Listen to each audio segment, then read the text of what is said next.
Dice, la presión de vapor del agua pura a 25 grados centígrados es 23,76 torr. O sea que yo busco acá la escala en las abscisas de temperatura, 25 grados centígrados. Voy hasta la curva y eso me va a dar un valor de 23,76 torr. O sea que las unidades van a ser torr o milímetros de mercurio. Torr y milímetro de mercurio es lo mismo. Esto va a ser 23,76. Bien. Si aumenta la temperatura, aumenta la presión de vapor. Esto es lógico. Si yo, por ejemplo, lo tengo al vaso con agua a 25 grados centígrados, el nivel de agua de un día para el otro va a bajar un determinado nivel. Pero si la temperatura es mayor, supongamos 30 o 40 grados, va a bajar mucho más. O sea que la presión de vapor también depende de la temperatura. Eso es lo que le está mostrando esta curva. ¿Cuál es la cuestión acá? Que cuando todo de lo que estamos hablando hasta el momento es del vaso que tiene agua, o sea, del solvente puro. ¿Qué pasa cuando yo le agrego urea? Urea. ¿Qué es lo que pasa? Bueno, primero que nada se forma una solución. Esta solución ya va a tener otra presión de vapor. Esa es la cuestión acá. La presión de vapor de la solución, ¿de qué va a depender? Del número de partículas de soluto que yo tenga disuelta. ¿Qué pasa con la presión de vapor de la solución cuando le disuelvo un soluto no volátil, como dice acá, no volátil? Bueno, lo que va a pasar es que la solución va a tener menos tendencia ahora a pasar a la fase vapor. Si yo grafico la curva de presión de vapor en función de la temperatura, me va a dar una curva que va a estar por abajo. Esa va a ser la curva de la solución.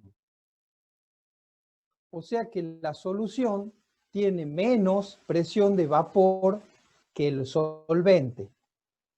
La presión de vapor de la solución se va a poder leer acá, se representa con la letra P, mientras que la del solvente puro se representa con la letra P0. ¿Hasta acá me van entendiendo? Sí, ¿Alguna duda? no, creería que... en la gráfica cumple esa curva todo lo que se evapora o simplemente puede tomar diferentes tipos de curva. O sea, puede ser una recta menos inclinada, por ejemplo. La gráfica siempre es una curva con esa forma. Y lo que estoy representando ahí es la presión de vapor en función de la temperatura. Como el problema me habla de una temperatura de 25 grados, entonces me dice que a 25 grados el solvente puro, o sea el agua, tiene una presión de vapor de 23,76 torr. Pero sabemos que cuando se agrega un soluto no volátil, la presión de vapor de la solución va a disminuir. Entonces, por eso surge la curva esta de abajo, que sería la que corresponde a la solución. Entonces, a la temperatura de 25 grados, ahora yo voy a tener una presión menor. Para el solvente puro era 23,76. Para la solución va a ser una presión P que es inferior. ¿Ven que está abajo? Sí, sí. Bien, entonces, ese valor, ese descenso que yo lo puedo ver acá, ese descenso de la presión, delta de P, ese descenso de presión de vapor, ¿de qué depende? Del número de partículas de soluto disuelta. O sea, lo que yo le había marcado acá, le había representado P. Entonces, ¿cómo se calcula? En este caso va a ser delta de P sobre P0 igual a la fracción molar de soluto. Esa va a ser la ecuación con la cual puedo calcular el delta de P.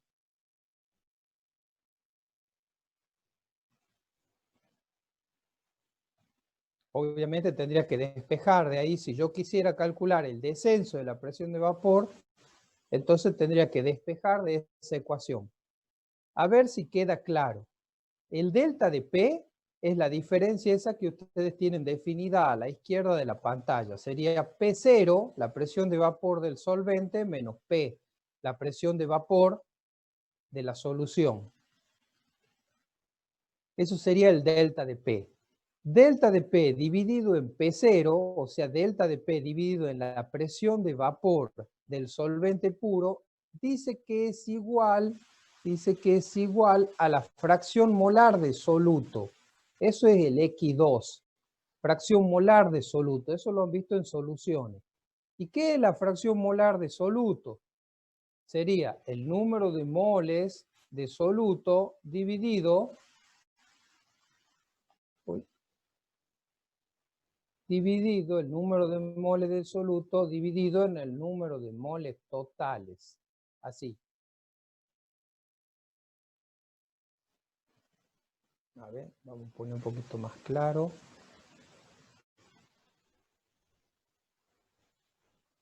¿Y qué sería el número de moles de soluto? Bueno, ¿o cómo lo puedo calcular?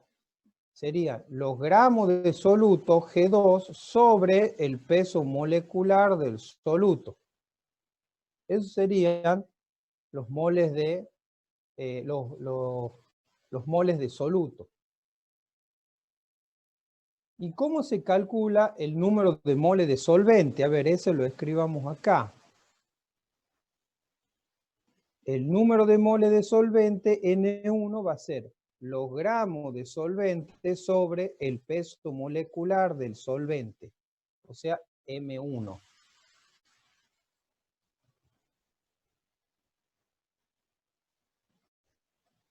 ¿Qué es lo que dice el problema? La presión de vapor del agua pura a 25 grados es de 23,76 torr. O sea, me está diciendo entonces que P0, ahí está puesto en el gráfico, P0 es igual a 23,76 torr. Y luego me dice, calcular la presión de vapor de una disolución, ya saben que disolución es lo mismo que solución, que contiene 60 gramos de urea, o sea, el soluto, disuelto en 18 gramos de agua. O sea, ¿qué es lo que me está diciendo? Ahí me está dando todos los datos para hacer el cálculo. Porque si ustedes se fijan, me dice 18 gramos de solvente. O sea que acá puedo calcular N1. Perdón, profe, 180, 18. Ah, 18 leo yo porque tengo cortada la pantalla, perdón. Es 180. Bueno, gracias. Entonces, N1 va a ser igual a 180 gramos sobre el peso molecular del agua. ¿Cuánto es el peso molecular del agua? 18 gramos sobre mol. Entonces, de acá me sale que N1 es igual a 10 mol. ¿Está claro? Lo mismo puedo hacer con N2. N2 va a ser los gramos que tengo de soluto, que son 60 gramos, dividido en el peso molecular de la urea, que es 60 gramos sobre mol. Acá me falta un 2, ¿no? Acá en la fórmula molecular de la urea, acá va un 2. O sea, ahí ustedes ven entre paréntesis NH2, entre paréntesis falta un 2 ahí, si no, no tendría sentido el paréntesis. Bueno, acá lo que me queda es que el número de moles de soluto va a ser 1. Un mol. Por lo tanto, ya puedo calcular la fracción molar. A ver, voy a hacer espacio arriba. Cosa que puedo...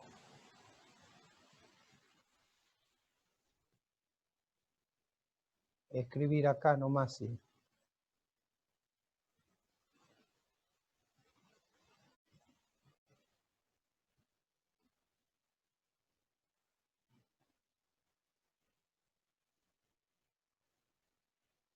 Entonces, la fracción molar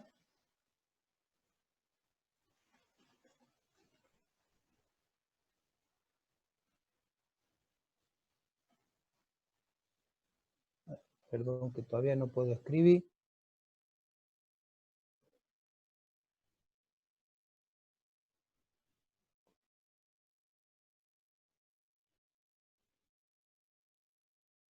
La fracción molar X2 va a ser, según lo que habíamos visto acá, N2, que es igual a 1 sobre N1, que me salió igual a 10, ¿Profe? más 1. Sí. ¿De dónde salen los 60 gramos sobre mol? Bueno, es el cálculo del peso molecular de la urea. Ah, bien. Tiene del carbono, tiene 12, más oxígeno, 16. Después tiene 2 nitrógenos, eso es 28. Y tiene 4 hidrógenos, que sería más 4 más. Y eso le va a dar 60. Bien, bien, sí, sí, acabo de fijarme en la tabla. Gracias. De nada. La fracción molar, entonces, esto va a ser 1 sobre 11. ¿Cuánto le da la fracción molar? X2. 0,09. 0,09, gracias. Esto ya saben que no tiene unidades, ¿no? Porque es moles dividido en moles. Así que sale adimensional la fracción molar. La fracción molar siempre está entre 0 y 1, ¿cierto? Sí, la fracción molar siempre está entre 0 y 1.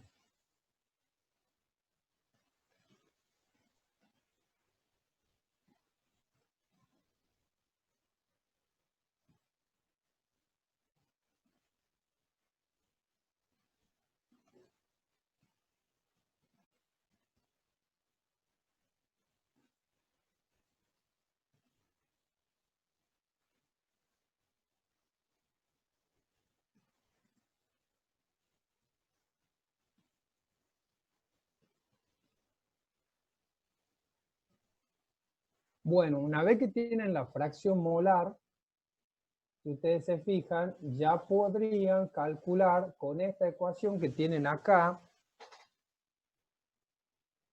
A ver, eso voy a borrarle y le voy a dejar solamente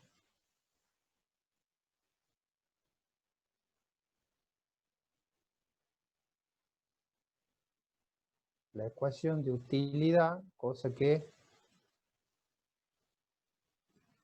tengamos más claras las ideas. Todo esto limpiemos.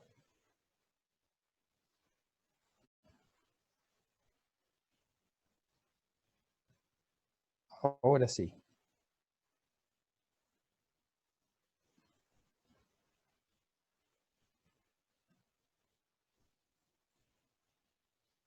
Si ustedes se fijan, habíamos dicho delta de P sobre P0 igual a X2. Por lo tanto, yo ya puedo calcular delta de P.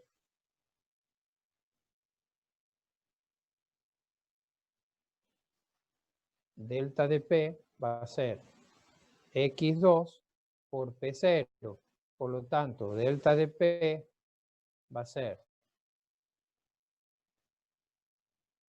X2, que es 0,09, por P0, que habíamos dicho que era 23,76 torr. ¿Cuánto sale el delta de P? 2,138. 2,138 unidades torr. Bien. Lo que a mí me preguntan es cuál es el valor, este valor que tengo acá señalado, que sería P, la presión de vapor de la solución. Entonces, ¿cómo hago? Bueno, ahí tienen definido, ustedes tienen acá definido cuál es la expresión del delta de P. Entonces, de ahí se puede despejar. Van a tener que P es igual a P0 menos delta de P.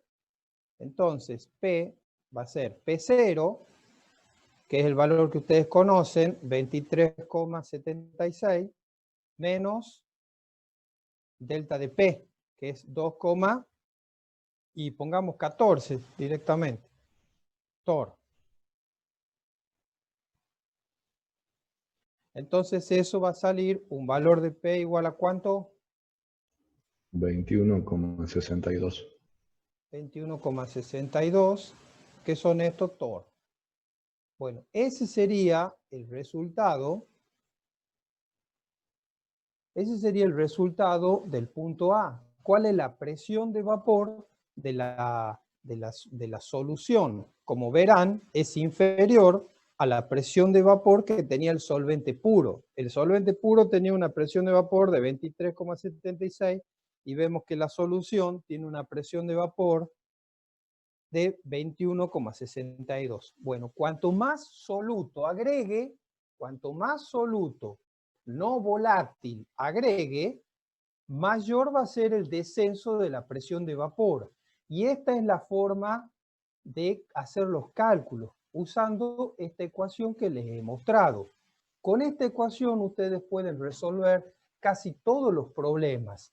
Aunque hay una ecuacióncita más corta que les daría el resultado de una forma más directa, pero es un poco más limitada, porque sirve para algunas ocasiones nada más. Yo puedo calcular directamente el valor de la presión de vapor de la solución mediante esta ecuación que le voy a escribir ahora. Presión de vapor de la solución igual a X1 por la presión de vapor del solvente puro. Si ustedes la prueban a esta ecuación, van a ver que le da exactamente el mismo resultado. Yo elegí primero hacer los cálculos con la otra, porque con la otra me permite determinar mayor cantidad me permite determinar el delta de P, por ejemplo. Las dos ecuaciones les pueden servir. Si quieren, veamos, a ver, con esta otra ecuación, cómo salen las cuentas. Tiene que salir lo mismo. Voy a tener que P es igual a X1. ¿Cómo calculo X1? Bueno, X1 por P0. Y P0 es 23,76 torr. ¿Cómo calculo X1? Bueno, ustedes saben que X1 más X2 es igual a 1. O sea, la suma de las presiones parciales tiene que ser igual, la suma de las fracciones molares tiene que ser igual a la unidad. La suma de las fracciones tiene que ser igual a la unidad. Entonces, X1 va a ser 1 menos 0,09. ¿Cuánto da eso?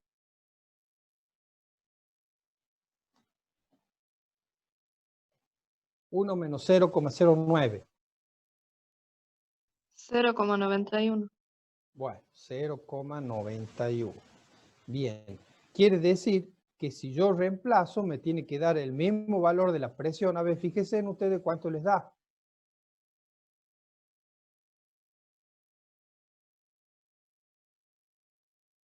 Da 21,62.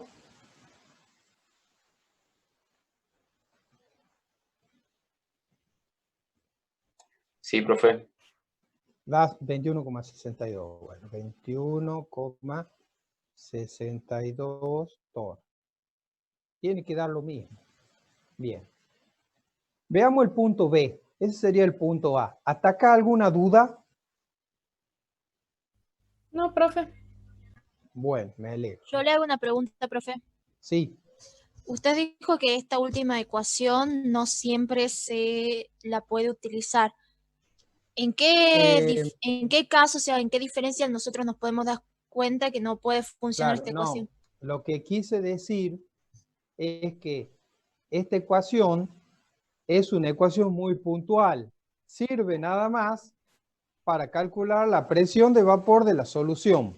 Es más limitada, dije.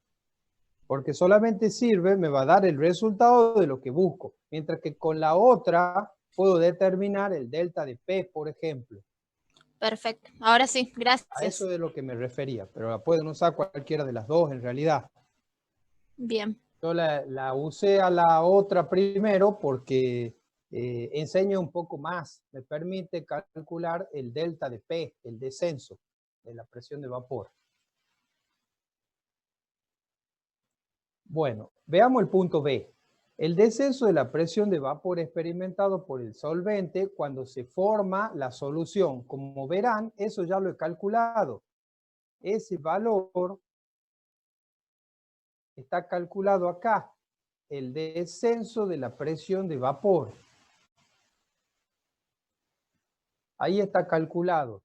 Es lo que está remarcado con verde. Ese sería el punto B. El descenso de la presión de vapor. ¿Está claro? El descenso de la presión de vapor es el delta de P. ¿Está entendido? O sea, yo con esa ecuación, con la primera que usé, podía resolver todo. ¿Alguna pregunta hasta acá? Bueno, si no hay preguntas, Profe, sí. ¿cómo llegó al resultado de X1 del 21,62 torr? A ver, 21,62 acá. ¿Este valor es el que me estás preguntando? Sí, ahí abajo. Bueno, este valor es consecuencia de aplicar la definición de delta de P. Vos has calculado, ve acá está remarcado con verde, cómo vas calculando, obtenés el delta de P. Luego recurrir a la definición de delta de P, que es igual a P0 menos P, y al despejar vas a obtener el valor de 21,62. Ya. ¿Esa es la pregunta? Sí. Bueno, así entonces es como se obtiene. A ver, vamos a ir limpiando.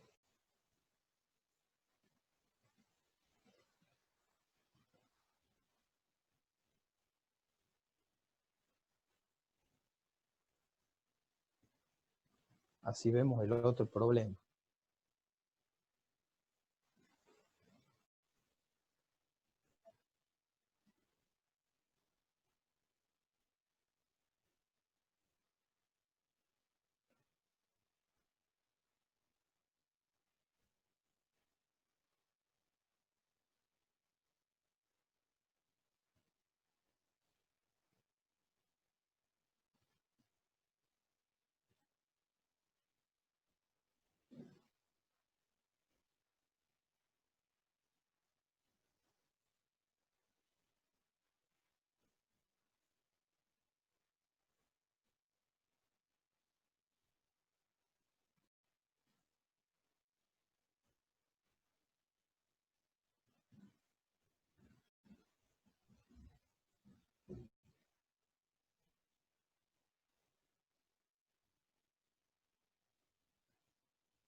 Bueno, a ver, vamos a pegar el enunciado, así lo tengan a la vista. Este es el problema 2. ¿Qué dice el problema 2? A 30 grados,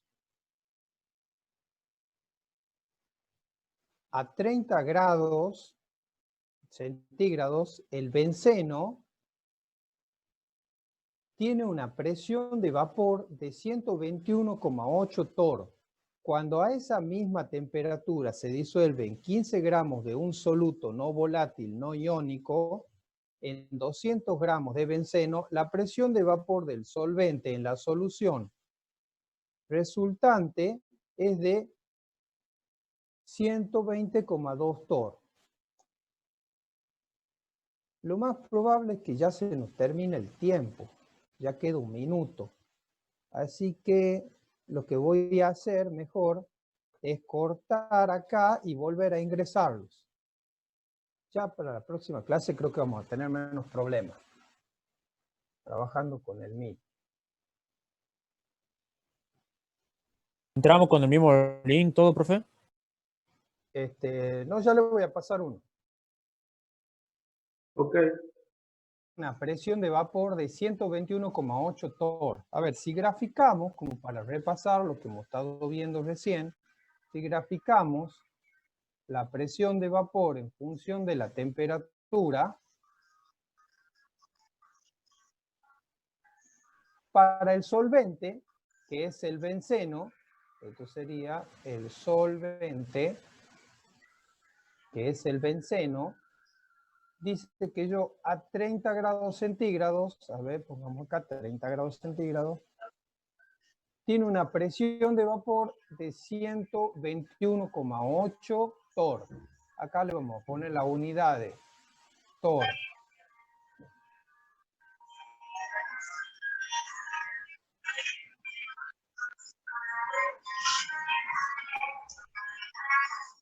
Cuando a esa misma temperatura se disuelven 15 gramos de soluto no volátil, no iónico, en 250 gramos de benceno, la presión de vapor del solvente en la solución, eso sería la presión de vapor de la solución, eso lo vamos a hacer con otro color, la presión de vapor de la solución, que va por abajo,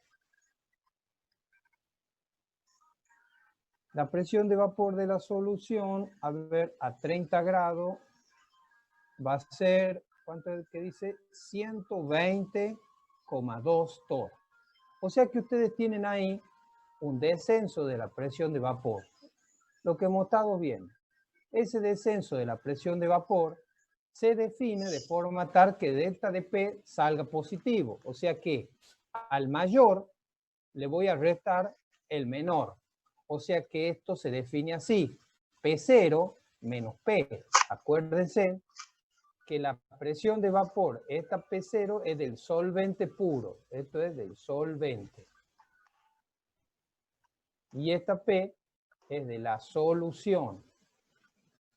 Entonces, ahí puedo ver que ya puedo calcular el delta de P porque tengo todo. Esto va a ser 121,8 menos 120,2.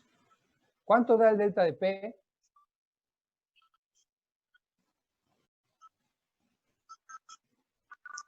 A ver, alguien que me diga. ¿Cuánto da el delta de P? 1,6. 1,6. Bien.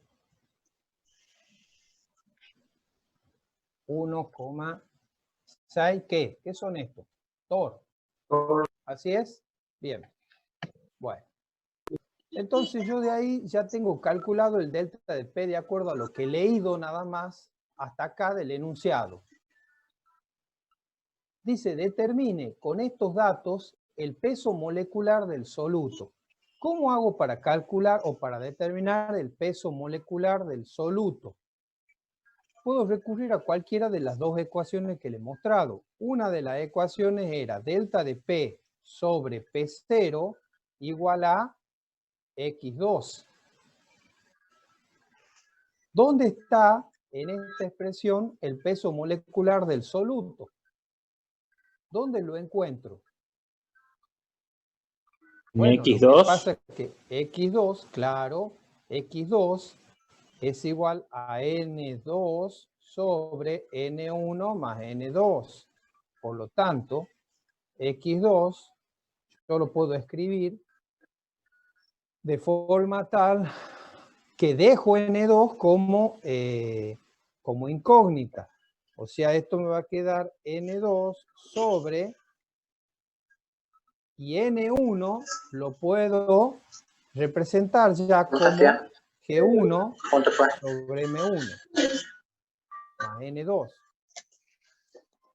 Si yo logro despejar de acá N2, entonces yo sé que N2 es G2 sobre el peso molecular 2. Disculpe, profe, ¿que puede silenciar los micrófonos de los demás? No sé Sí, ahora nomás aplicamos el mute para todos. Chicos, tienen que mantener los micrófonos en silencio.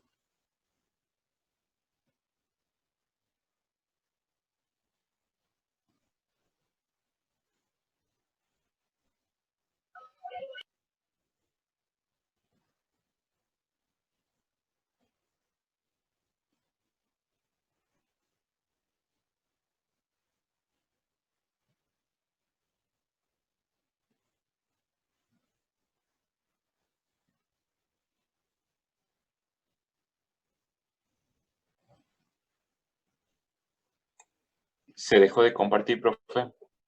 A ver, ya compartí.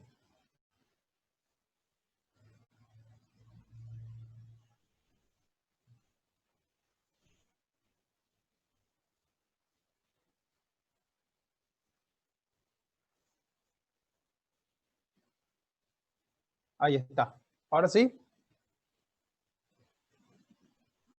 Sí, Sí, ahora sí. Bien.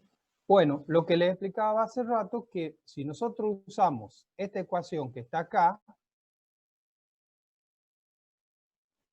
que es una de las dos ecuaciones que les he mostrado, mediante esta secuencia de cálculo que ven acá en el renglón este, puedo llegar a obtener M2.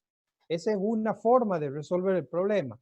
La otra forma es aplicando la otra ecuación, que es P igual a X1 por P0.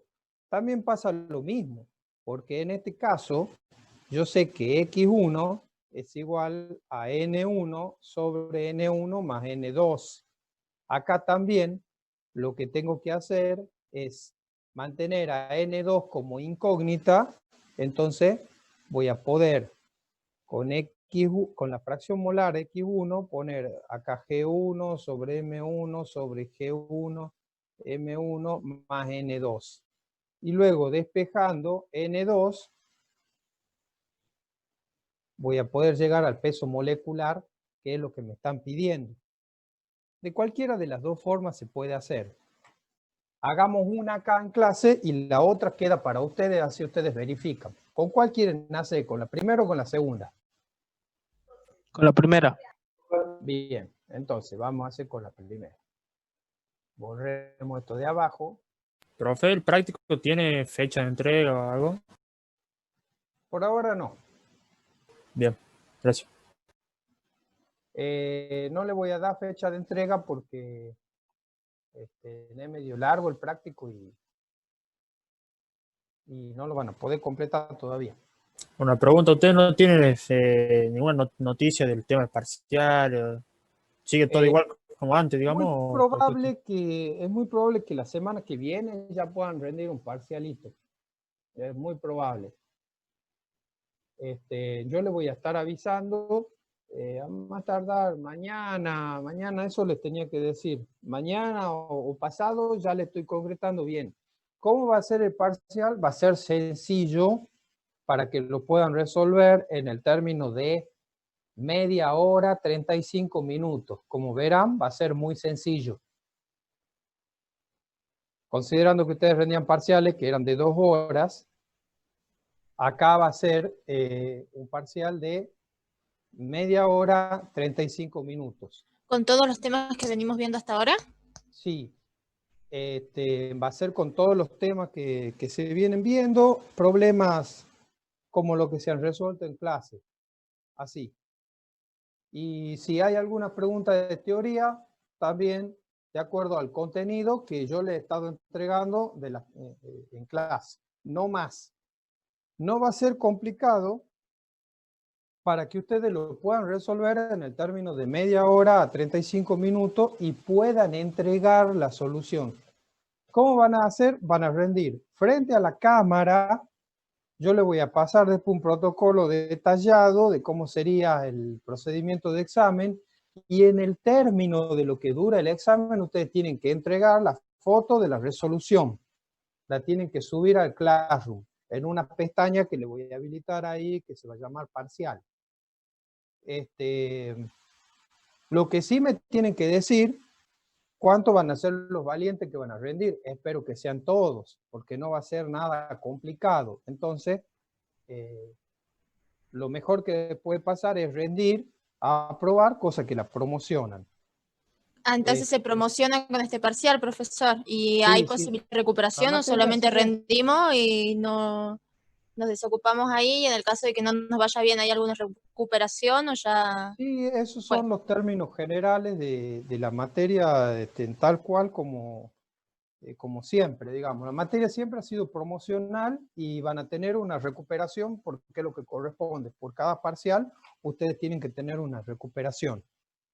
Lo que no les puedo decir es si con la recuperación también se puede promocionar. Eso ya lo tendría que hablar a ver si si se puede hacer. Por mí no habría problema, pero hay que hablarlo con el profesor de la teoría, a ver qué es lo que él, qué es lo que él dice. ¿Es todo, es teoría y práctica ese parcial corto o solamente práctica? Sí, va a tener una teoría y una práctica resumida. Todo Bien. para que puedan hacer en media hora, 35 minutos. ¿Por qué le planteo ese tiempo? Porque se corta el Zoom y si ustedes no han subido el examen, ya perdieron, no hay chance. O sea, ustedes se van se desconectan y ya tendrán que rendirlo en la recuperación. Así que todo está pensado para que sea breve y para que tengan suficiente tiempo para poder subir la evaluación. ¿No va a ser con el Team? ¿Cómo? Y usted dijo que la semana que viene iba a empezar a usar el Meet. No, hablaba de las clases. Si rendimos, vamos a rendir. Bueno, podemos rendir con Meet si quieren también. Yo no lo quería meter en algo que por ahí ustedes, si están familiarizados con el Zoom, no sé si en el examen trabajar con Meet no me parece por ahí muy conveniente, salvo que ustedes ya la tengan claro al trabajo con el Meet. Que es más o menos lo mismo, pero bueno, ya dependerá de ustedes. Le hago una última pregunta. Sí. Entonces, usted nos avisa la semana que viene cuándo sería la fecha del parcial o la semana que viene ya es fecha de parcial. Yo le estoy avisando mañana o pasado. Les quería avisar hoy, pero por una cuestión de que no me he podido comunicar con el profesor de la teoría, es que no le puedo concretar ahora la cuestión, pero mañana ya le estoy diciendo. Es muy probable que sea la semana que viene, eso sí. Profe. ¿Hay alguna posibilidad que sea la próxima semana? No el 10, sino la otra. Y podría ser, tendría que hablarlo con el profesor de la teoría. ¿Son todos los temas, verdad? Una José, que venimos viendo hasta consultita. ahora? ¿O es alguno en especial? Bien, Son todos gracias. los temas. Sí. Todo lo que se ha venido viendo. Una consultita para mis compañeros. ¿Alguna vez tuvimos clase de teoría? Que capaz que yo no me di cuenta, digamos, y no asistí. Porque en el aula virtual vi un par de archivos. De lo que yo he hablado con el profesor Argañarás, que con él no he vuelto a hablar desde antes del receso, por lo menos. Yo sabía de que él le subía las clases grabadas en el aula virtual de la facultad.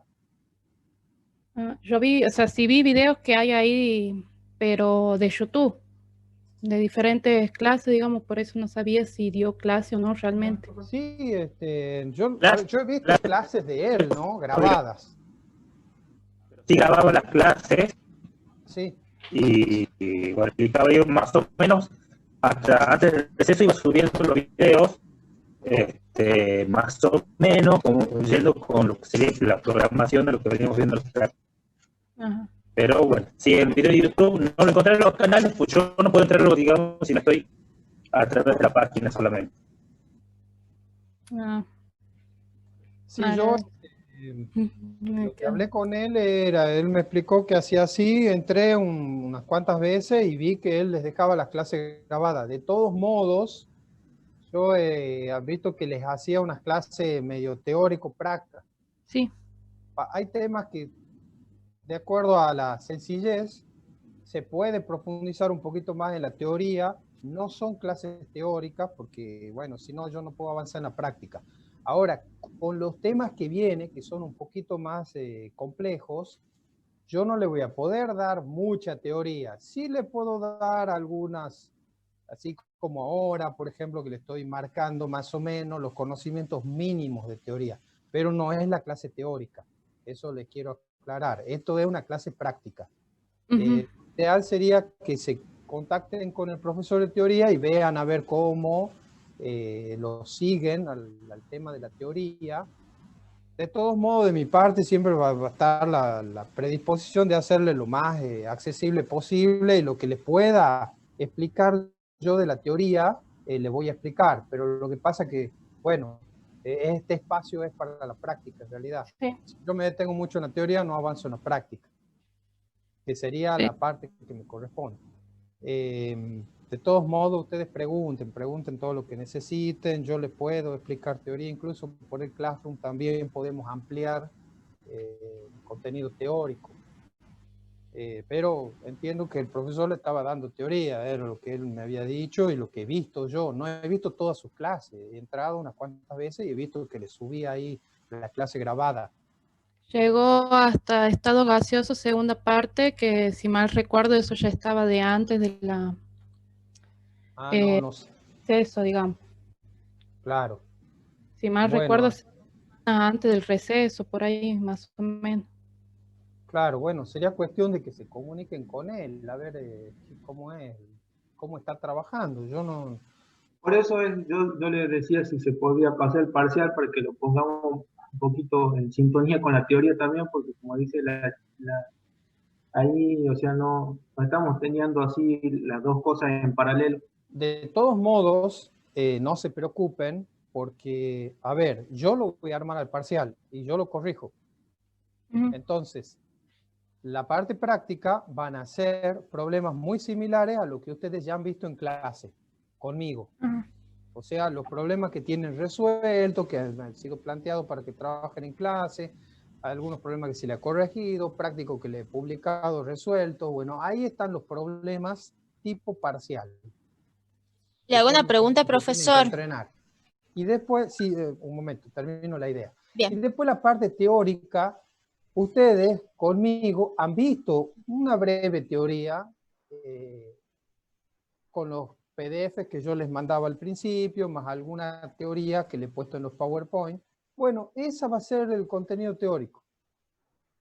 O sea que las respuestas a la parte teórica la van a encontrar en el material que le he dado yo. Como para salvar la cuestión de este primer parcial. Después veremos cómo siguen trabajando con el profesor Arganella. Ya le voy a preguntar qué está haciendo él. Pero bueno, la idea tampoco es tomarle cosas que no han visto nunca. Al contrario, uno le toma lo que uno sabe que le he enseñado, por lo menos de mi parte. Así que como yo lo armo al parcial, no se preocupen.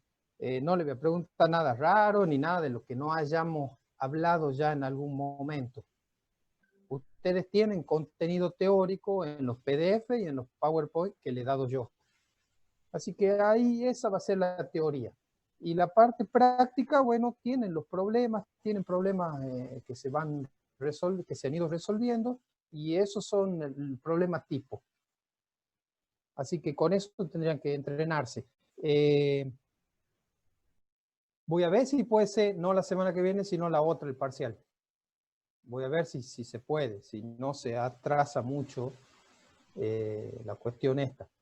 Si es que yo no quiero que se le junte tampoco con el segundo parcial. Por eso es que no hay que atrasarlo tanto. Lo que pasa es que había una indefinición. Primero se hablaba de que se iba a volver, iba a haber un procedimiento que estaba estableciendo la facultad. Bien. Soluciones nada más. Hasta soluciones, perfecto. Sí. Y la otra pregunta, ¿usted suele subir algunas veces o generalmente modelos de parciales? Le puedo dar modelos de parciales, pero como son de años anteriores, y esta es una situación, ustedes tienen delta de P. ¿Cuánto vale delta de P? 1,6. Tienen P0. ¿Cuánto vale P0? La presión de vapor del solvente puro. 121,8. Ya lo ha calculado acá. Ahí lo tiene. ¿Cuánto es el P0? 121,8. Bueno, 121,8. Bien. ¿Esto qué me va a dar? Me va a dar X2. Por lo tanto, ¿cuánto vale X2? A ver. 0,013. 0,013.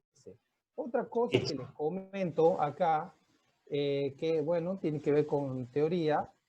Todas estas ecuaciones que ustedes están viendo, todo el contenido teórico, fíjense, el X2 es chiquito. Todos los X2 que ustedes van a ver, que sería la fracción molar del soluto, es pequeña, porque se trata de soluciones diluidas. Estas ecuaciones valen para soluciones diluidas.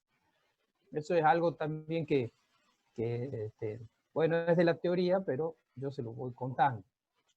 Siempre van a ver que el X2 es pequeño. Bueno, ya tienen X2. Ahora lo que podemos hacer es calcular el número de moles, este número de moles N1. N1 sería G1 sobre el peso molecular 1. O sea que N1 va a ser... ¿Cuánto me dice que tengo de G1 serían los gramos de quién? De solvente. ¿Cuánto me dice que son los gramos de solvente? 250 gramos. 250. Bien, 250 gramos. Dividido en el peso molecular del benceno. Ah, bueno, acá van a tener que calcular el peso molecular del benceno. Fíjense que arriba tienen la fórmula molecular del benceno, ahí en el enunciado. Carbono 6, hidrógeno 6, o sea que sería 12 por 6, porque el carbono tiene un peso atómico de 12, sería 12 por 6 más el peso atómico del hidrógeno, que sería 6. ¿Cuánto es? 12 por 6 más 6. 78. ¿Cuánto? 78 el resultado final. 78 gramos sobre mol. Bien. Gramos con gramos se va. 3,2 mol, profe. 3,2 mol. Bien. Entonces ya tengo para ir despejando. Fíjese, voy a recurrir, le voy a marcar a la ecuación de arriba. Esta ecuación que estoy remarcando acá arriba es la ecuación donde voy a reemplazar y de donde voy a despejar N2, así como le he puesto, como le he marcado cuando les decía cómo lo iban a resolver. Entonces veamos cómo sería el procedimiento. X2, ¿cuánto hemos dicho que vale el X2? 0,013 igual a N2 sobre, y esto que está acá es N1, que ya lo he calculado, 3,2 más N2. Bien, de acá hay que despejar N2. ¿Cómo hacemos para despejar N2? Bueno, pasemos para el otro miembro, va a ser 0,013 por 3,2 más N2 igual a N2. A ver, 0,013 por 3,2 más, o bueno, acá directamente,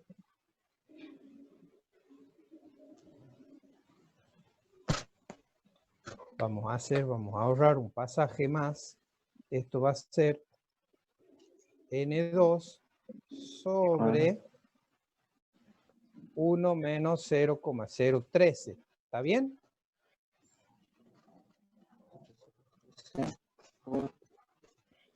¿Cuánto le sale N2?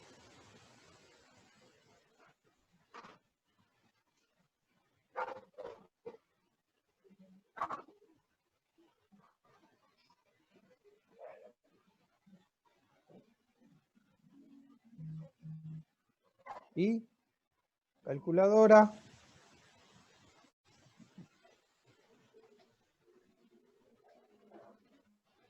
¿Cuánto sale N2?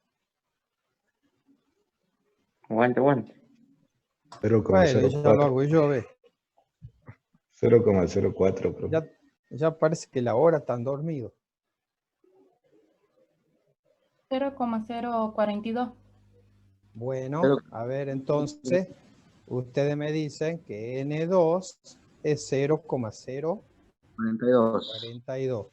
Bien, si ya tengo N2, Fíjense en que yo esto ya se los había marcado acá.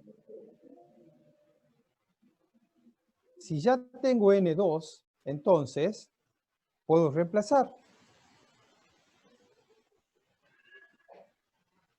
El peso molecular 2 va a ser G2 sobre N2. Entonces el peso molecular 2. ¿Cuánto es G2? ¿Cuánto eran los gramos de soluto que tenía? 15. ¿Verdad? Sí. Así dice el enunciado. Acá está. 15. Entonces, y N2, me dicen ustedes que es 0,042. Entonces, ¿cuánto está saliendo el peso molecular 2?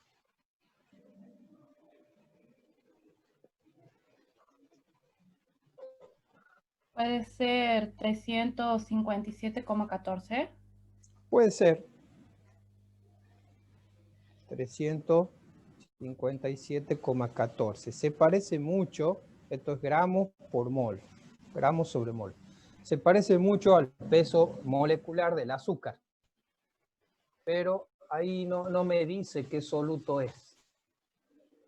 Pero bueno, debe ser alguna sustancia orgánica. ¿Hasta acá está claro? ¿Tienen alguna duda? Lo que ustedes han visto hasta acá sería la propiedad coligativa, descenso de la presión de vapor. A ver, si volvemos al enunciado, a ver cómo hacemos esto.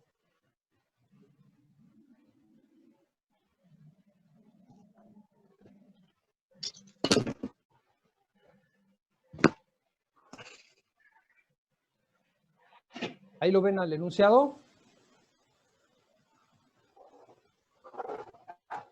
Sí. Bueno, profe. Fíjense en las propiedades coligativas que teníamos que estudiar en esta primera parte del práctico. Una es descenso de la presión de vapor. Ya hicimos dos problemitas que son referidos al descenso de la presión de vapor. Para la clase próxima, que no sé si será la próxima clase, si es que no tenemos el parcial, va a ser la próxima clase, y si no, va a ser la otra. Nos está quedando aumento de la temperatura de ebullición y descenso de la temperatura de congelación. ¿De qué se trata esto?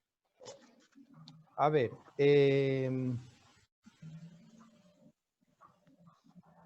resulta que esas dos propiedades coligativas también dependen del número de partículas de soluto disueltas.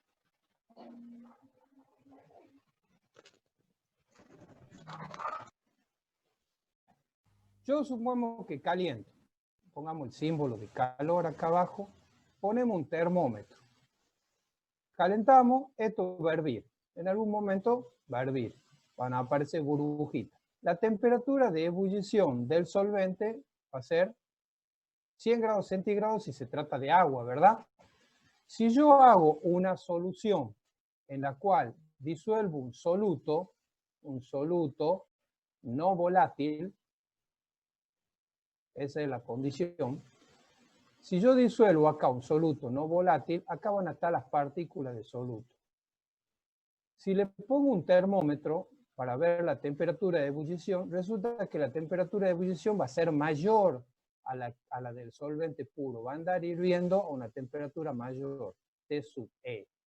Entonces, para diferenciar, acá tenemos T sub E cerito, acá arriba, en 0, que sería la temperatura de ebullición del solvente puro. Y T sub E, que va a ser la temperatura de ebullición de la solución. Esta es otra propiedad coligativa. Cuanto mayor es el número de partículas de soluto disuelta, mayor va a ser el ascenso ebullioscópico. Este delta que ustedes ven acá, ese delta que está remarcado acá, ese ascenso de la temperatura de ebullición, delta sub E, que se define, siempre hay que definirlo de forma tal que salga positivo. O sea, que se define como la temperatura de ebullición de la solución menos la temperatura de ebullición del solvente. Ese delta de T va a depender también del número de partículas de soluto que se disuelvan. Cuanto mayor sea la concentración de la solución, mayor va a ser el ascenso ebulloscópico. Lo mismo se puede plantear con la temperatura de congelación. Ustedes tienen que el agua congela. ¿A qué temperatura congela el agua? A ver. A 0 grados. A 0 grados, bien. Pero resulta que si yo le agrego al agua un soluto no volátil, o sea, un soluto que le cueste pasar a la fase vapor, porque es no volátil, y armo la solución, ya esa solución va a tener una temperatura de congelación menor. ¿Qué quiere decir eso? Que si yo armo la solución con el soluto no volátil y tengo al lado un vaso con agua y los dos lo pongo, por ejemplo, en la heladera, lo pongo en un freezer que puede estar solamente a 0 grados, no baja más la temperatura. Entonces, lo que va a pasar es que el agua se va a congelar, pero la solución no. La solución no se va a congelar porque va a tener una temperatura de congelación que va a ser menor. Eso se llama descenso de la temperatura de congelación y es otra propiedad coligativa. Disculpe que lo interrumpa, profe, nos volvemos a conectar porque queda un minuto. No, ya no. Ya estamos cerrando la clase, le estoy dando una idea nada más de las otras dos propiedades coligativas. Entonces ustedes tienen las otras dos propiedades coligativas. Ascenso de la temperatura de congelación y ascenso de la temperatura de ebullición es una propiedad coligativa y la otra es descenso de la temperatura de congelación. Esa es la otra propiedad coligativa. A ver. El agua hierve a 100 grados, pero el agua con azúcar va a hervir a una temperatura mayor o menor. Ustedes me dirán. ¿Una mayor? Mayor. Cuanto más partículas de azúcar tenga, mayor va a ser. ¿Está claro? Lo mismo Sí, profe. con la temperatura de congelación. La temperatura de congelación va a ser cada vez menor para el caso del agua con azúcar. Cuanto mayor azúcar tenga, menor va a ser la temperatura de congelación. Bueno, vamos cortando acá nomás. La próxima. Profe, disculpe, ¿cómo hacemos con la asistencia?